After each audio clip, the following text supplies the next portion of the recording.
Welcome back into the Sports Source. This segment of our show brought to you by HNH Body Shop. Barry Hutchins' daddy opened the best dang paint and body shop in East Tennessee way back in 1960. Their family still treats you like you are the only client they have. These are good people. From downtown Knoxville, you're talking about driving less than 20 miles to get the best car care money can buy. And they work with every major insurance company. I've seen their work. I know the people. I can't vouch for them enough. People in Clinton say the same thing. H&H Body Shop, really like those folks. If you need car work, that's the place to go. All right, coming up today, this afternoon on our special overtime segment, what are the toughest gigs that the new AD is going to inherit? What are the toughest issues the new AD is going to inherit at Tennessee? We'll tell you. Follow me on Twitter. I'll tell you when that's posted to sportsource.tv. Okay, fast finish. We got a bunch of quick questions here. First one, Todd Helton was back on campus in his new job as a volunteer coach of the Volunteers baseball program. Met with the media this week. And several media members were high-fiving and bumping. One who I will not name because he's possibly the nicest human being in Knoxville. And you got to remember, these guys have known Todd Helton since he was a wee lad. So that plays into it. But all things being equal, take Helton out of it. One of these guys hugged Todd Helton, all right? It's not Helton, all right? Let's just say it's Joe Blow. Yay or nay, is it appropriate for a sports media member to hug an athlete? No. A Laurel and Hardy handshake is quite... That's enough. Laurel and Hardy handshake, okay? Yay or nay on the hug? No. No on the hug. Yeah, I'm with Mike. No on the hug. Handshake fine, no on the hug. I don't have a problem with it, so it doesn't bother me in the least. But you're handsy. Okay. This is pretty good from the Detroit Free Press about Brady Hoke, the former Michigan head coach, who's now Tennessee's defensive line coach. They wrote a piece this past week about how much credit he deserves for what's going to be a huge Michigan draft class. One of those Wolverine players he recruited said, quote, "He deserves a ton of credit.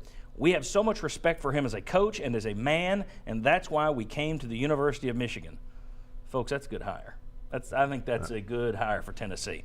All right, finally, there was plenty of reaction to Knoxville superfan and the bandwagon master, Kenny Chesney, at the end of the Super Bowl in Bob Kraft's box. Patriots win, and he turns to his right, and who's there to hug him but Kenny Chesney?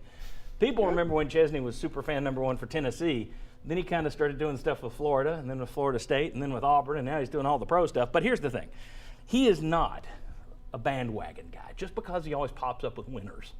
He just knows that. I mean, you go back through history, and you'll find that he's always just known cool people. He's hung around. It's not about being on the winning side. Let's take a look. For example, you go back, see up there in the upper left areas with the 96 Chicago Bulls celebrate. He was there. It's not a bandwagon. That is him. You go back a little further. He was there for Ollie Liston. Oh, there man, he was what a for great Ollie. seat he had. And then you go a little further back in '56. He was at Daytona with Fireball Roberts.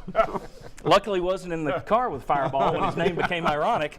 And you go back even further. There he was in Sicily with Patton and the Third Army. A little further back, I don't know if you've seen this painting, but yeah, he was painted right there. He was at Appomattox. He was there with Grant and the boys. How old is he? Well, here's the thing. He also, if you go back far enough, he's also apparently a big fan of hunting because the cave part, actually. Okay. He's anyway. a vampire. There were some people who responded negatively to Kenny Chesney.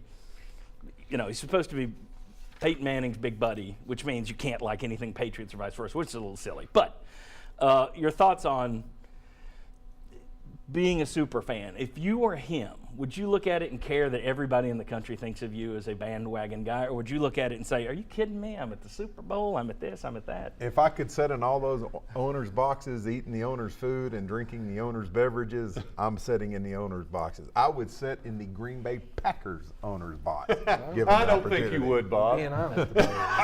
I think Kenny Chesney is a Tennessee fan, but he's got all these opportunities to do this cool stuff. I'd do it. Sure. I think I would too. I mean, this was put in here because I think he's considered a bit of a fraud and a phony because you do all this with all these teams.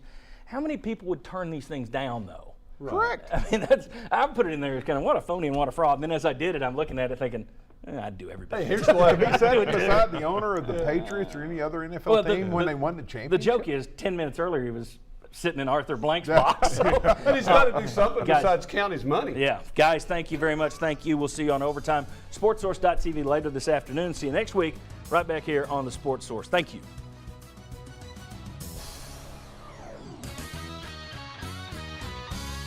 The Sports Source is brought to you by Fast Frame with Heather Whiteside Art now available.